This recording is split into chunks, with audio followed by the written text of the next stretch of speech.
안녕하세요. 오늘은 행운 수업 12회차에 해당이 되는데요. 주제가 언어 습관에 대한 이야기가 나올 것 같아요. 그래서 언어 습관에 대해서 부처님께서 행운경에서, 축복경에서는 이렇게 말씀을 하십니다. 반듯한 말을 하는 것이 으뜸가는 행운이다. 말은 바꿀 수 있나요, 없나요? 내 통제하에 있나요, 없나요? 자기 통제하에 있어야 그걸 말을 한다, 이렇게 표현을 하는 거예요. 그래서 말을 할 수 있다는 것 자체가 이미 말은 자신의 통제하에 있고 변화시킬 수 있다는 겁니다. 그런데 부처님께서는 왜 말을 할 수 있는 누구나 바꿀 수 있는 그 말습관이 최고의 으뜸간의 행운이라고 말씀을 하셨는가? 그 내용을 오늘 한번 해볼 건데요. 자군법에 대한 이야기, 말의 힘에 대한 이야기, 그리고 지학수선에 대한, 그리고 습관에 대한 이야기를 순서대로 한번 이야기를 해보려고 합니다. 일단 자군법은 복습인데요. 우리가 부처님의 행운 수업은요, 일단 행운 수업이라는 카테고리를 들어보신 적 있으세요? 행운은 만들 수 있는 건가요? 행운의 확률은 높일 수 있는 건가요?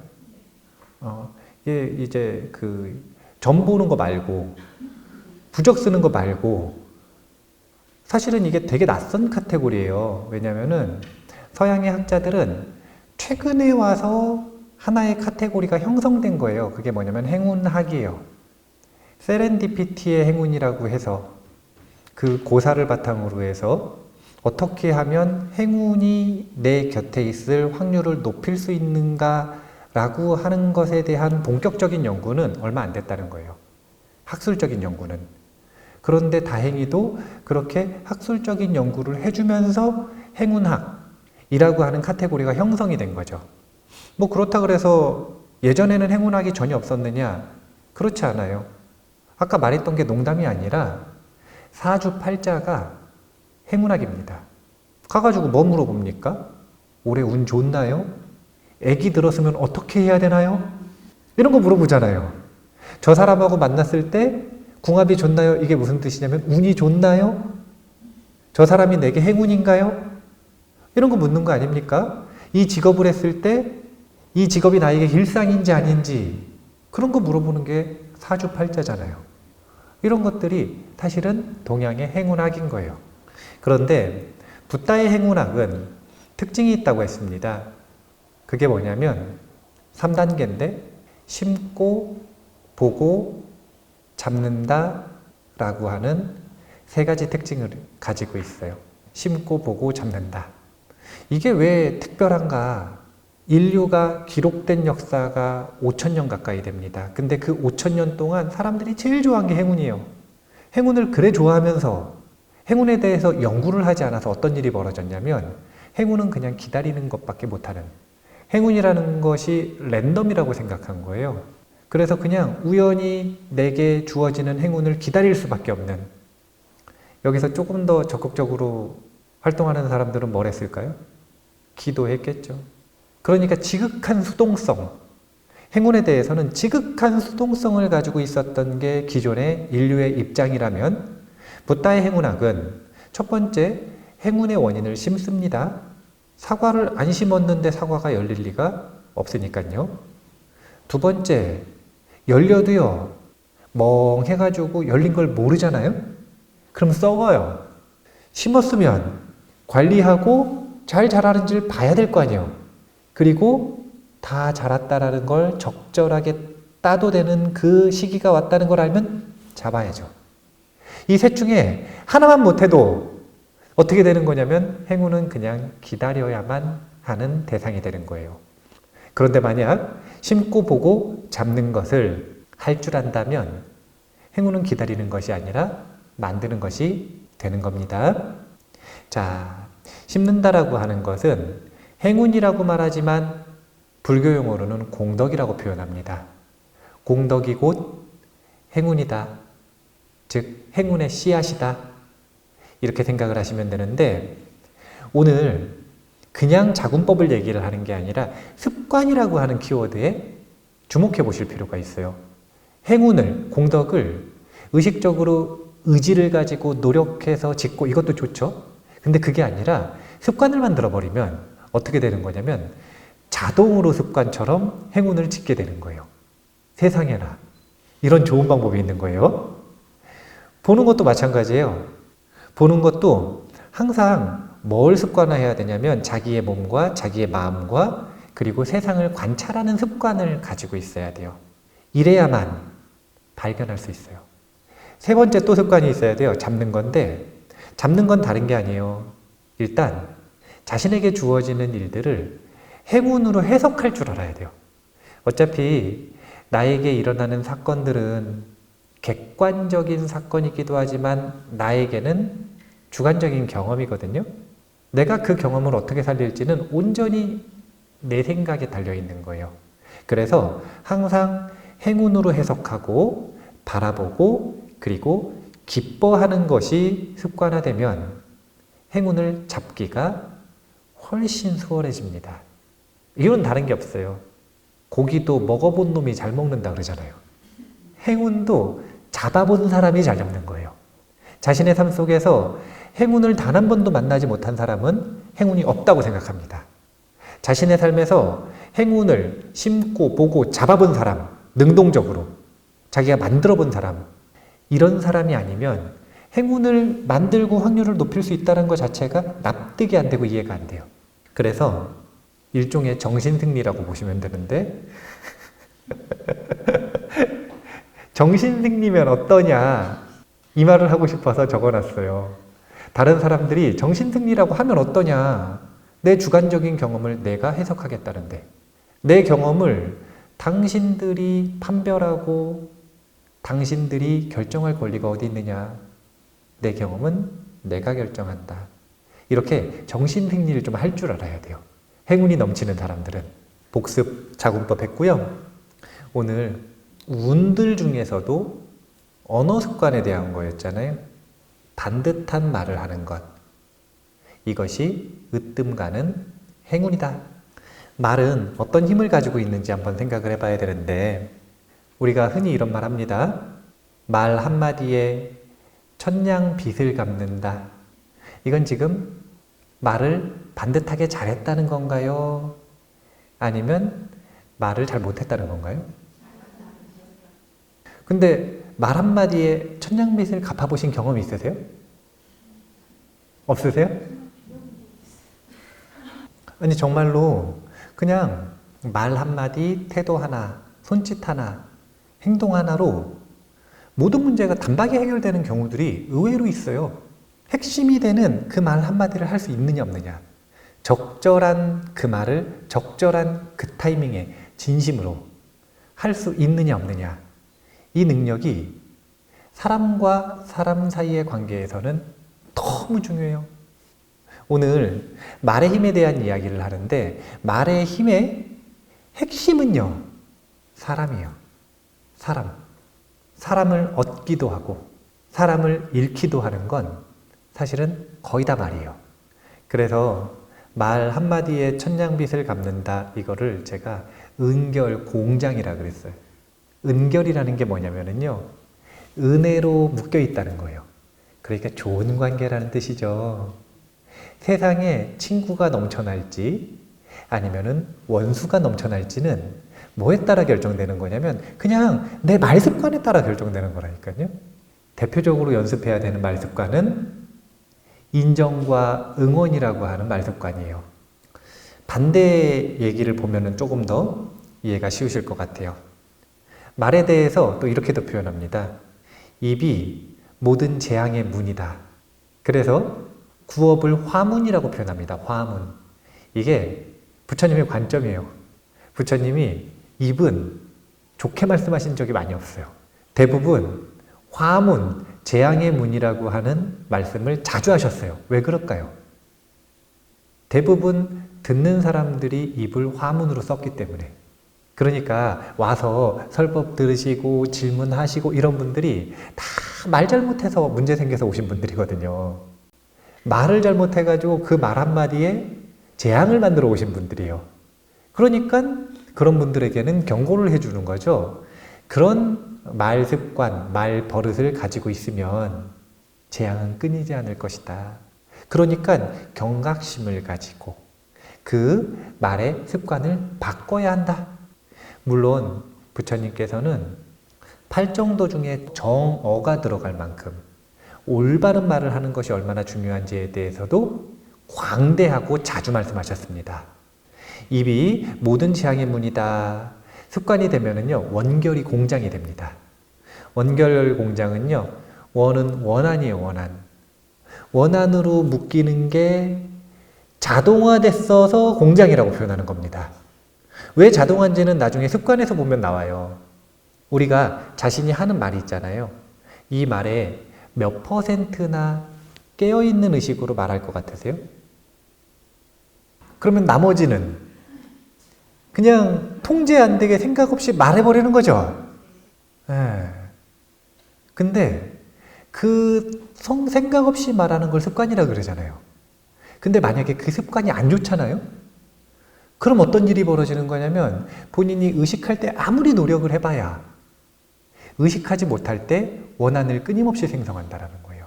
흔히 사람들이 그런단 말이에요. 사람들이 자기를 너무 싫어한대요. 억울하대요. 난 잘했는데. 난 희생도 했고. 난 잘해줬는데. 저 사람들 이상하대요. 그런 일은 없어요. 제가 군대에 가는 청년들 만나러 가면은 이제 자대 배치 받기 전에 있는 청년들한테 항상 해주는 이야기가 있습니다. 그게 뭐냐면 군대 가면은 맞선임과의 관계에 따라서 군대 생활, 요즘에는 몇 개월인지 모르겠는데 그냥 대략 2년이라고 치면 군대 생활 2년이 맞선임을 누구 만나느냐에 따라 질이 결정이 되는 거예요. 그런데 맞선임은 누가 만드는 거냐면 그 사람의 성격은 내가 만드는 거예요. 내가 어떻게 하느냐에 따라 맞선임의 태도는 달라지게 되어 있어요. 물론 제가 말을 하긴 합니다. 예외사항이 있다. 10명 중에 1명은 내가 아무리 잘해도 그냥 그 사람은 2년 안에 안 바뀐다. 그냥 그 사람은 갈 때까지 나를 괴롭힐 수도 있다. 근데 그런 것들은 확률이 10%고 나머지 90% 정상적이고 상식적인 사람은 내가 어떻게 말하느냐에 따라 그것을 그냥 나에게 되돌려 줄 뿐이다. 이게 정상적인 사람들의 인간관계 아닙니까? 그 사람이 나를 싫어하는 이유가 있는 거예요. 대표적인 말 습관이 이런 거예요. 안 돼, 못해, 태클이라 그러죠. 반대한다 그러죠.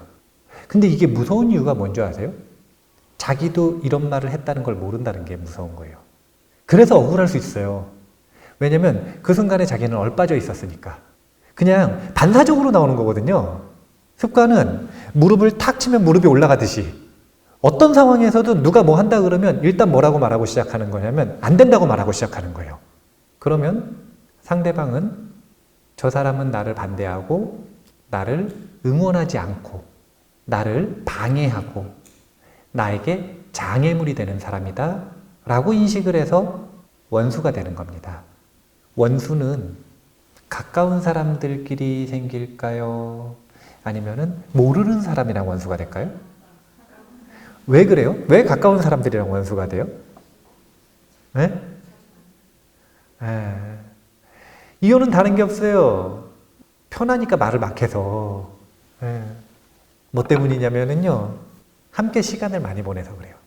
왜냐면은요, 똑같이 편한 사람인데, 자, 세상에 부부만큼 편한 사람이 어디 있습니까? 안 편하신 것 같네요. 그럼 말을 바꾸죠. 부부만큼 편해야 되는 사람이 어디 있습니까? 그런데 편하다 그래서 다 사이가 안 좋느냐? 그렇지 않거든요. 똑같이 사이가 안 좋던 부부도 주말 부부가 되면 사이가 좋아져요. 그러니까 이건 뭐냐면 편한가 아닌가의 문제가 아니라는 거죠. 시간을 얼마나 많이 같이 보내느냐. 이것에 따라 다르다는 거예요. 그 관계에는 그 사람마다 이 사람이 가지고 있는 말그릇이 있고 이 사람이 가지고 있는 말그릇이 있어서 그 관계 속에서의 용량이라는 게 결정이 돼요. 그거 아셔야 돼요. 이제 여성과 남성의 차이를 화성에서 온 남자, 뭐 금성에서 온 여자, 뭐 이런 표현 하잖아요. 남성과 여성은 언어에 대한 태도가 완전히 틀려요. 그러니까 여기서 남성, 여성은 물리적인 남성, 여성을 얘기를 하는 게 아니라 성향이 남성성이냐, 여성성이냐, 이걸 얘기를 하는 건데, 여성성을 가지고 있는 분들은 정말 놀랍게도 말을 하면 할수록 힘이 난대요. 남성성을 가지고 있는 사람들은 정말 놀라운 일이에요, 이거는. 근데 남성성을 가지고 있는 사람들은 말을 많이 하면 할수록 힘이 빠져요. 진이 빠지거든요. 그래서 남성성을 가지고 있는 사람들은 하루에 쓸 수 있는 단어의 수가 정해져 있대요. 그래서 그 단어 수를 넘어가기 시작을 하면 이제 말을 하면 할수록 아주 너무 강력한 의지력이 필요한 거예요. 그런데 직장에서 일하고 오시는 남성들이 집에 오면 말을 해요, 안 해요? 왜냐면 밖에서 용량을 다 쓰고 왔거든요. 그래서 더 말하려고 하면 말의 용량도 다 썼어. 거기다가 이 일하는 동안 육체적인 에너지도 다 썼어. 그런데 말을 또 하려면 이제 이런 걸 뭘 쓴다 그래요? 그 생명을 쓰는 거. 원기를 써야 돼, 원기. 생명을 깎아먹으면서 얘기를 해야 되거든요. 근데 얘기를 안 한다고. 그래 뭐라 그런다네요. 나는 말하면 힘이 나니까. 얘기가 좀 딴 데로 샜는데 오래같이 있으니까 문제가 되는 거예요. 도대체 뭐가 문제가 되느냐? 관계 속에서의 용량이라는 게 있는데 그 용량을 넘어가는 순간 우리는 좋은 말을 하는 것보다는 안 좋은 말들을 축적시키게 되어 있어요. 서로 간에. 그래서 함께 하면 원한도 많이 생기고 또 은혜도 사실은 많이 생겨요.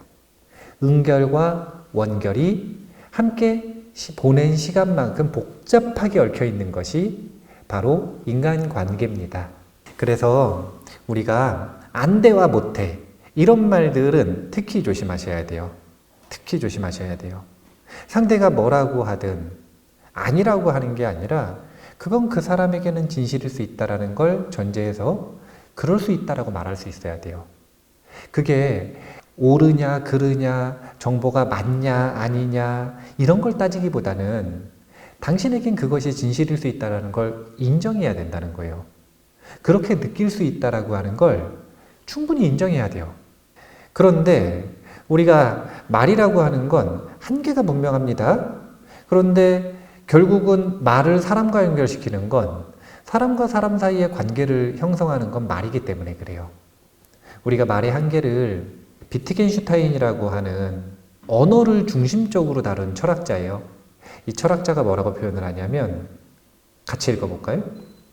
언어의 한계는 곧 세계의 한계이다. 논리는 세계를 채운다. 세계의 한계는 또한 논리의 한계이다. 근데 이 앞에 한 문장 언어의 한계는 곧 세계의 한계이다. 그런 말씀 하시잖아요. 뭐라 그러냐면 무슨 말을 할지는 마음에는 있는데 말을 못하겠다. 절대 그걸 자랑처럼 말씀하시면 안 돼요. 그 약점을 드러내는 거거든요. 나의 한계가 얼마나 좁은지를 드러내는 거예요. 그런 말은 약점이니까 숨겨야 되는 말이에요. 언어의 힘, 표현력 이런 것들이 그 사람이 가지고 있는 경험, 그 사람 주관적인 세계의 넓이라고 보시면 됩니다. 자신의 언어가 얼마나 넓은가 이것이 내가 살아가는 세상이에요. 이유는 다른 게 없어요. 인간은 말을 만들어냈지만 인류는 말의 지배를 받거든요. 본인이 만들어낸 창조물에 지배를 받는 조물주가 인간입니다. 인간은 언어의 지배를 받아요. 그냥 문장 하나 딱 쓰면 갑자기 기분 안 좋아집니다. 예를 들어서 누구 죽었다고 딱 쓰잖아요. 그러면 갑자기 마음이 안 좋아져요. 그랬다가 좋은 소식 하나 딱 쓰잖아요. 그럼 갑자기 마음이 좋아져요. 우리는 이렇게 즉각적으로 언어에 지배를 받아요.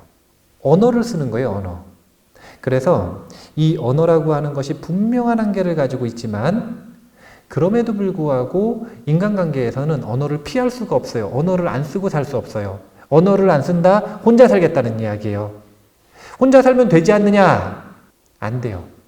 자, 사람은 살아가면서 먹고 사는 문제를 해결을 안 하고 살 수 있는 방법이 있나요, 없나요? 입벌이를 해야 되죠. 자, 그러면 돈은 누가 벌어요?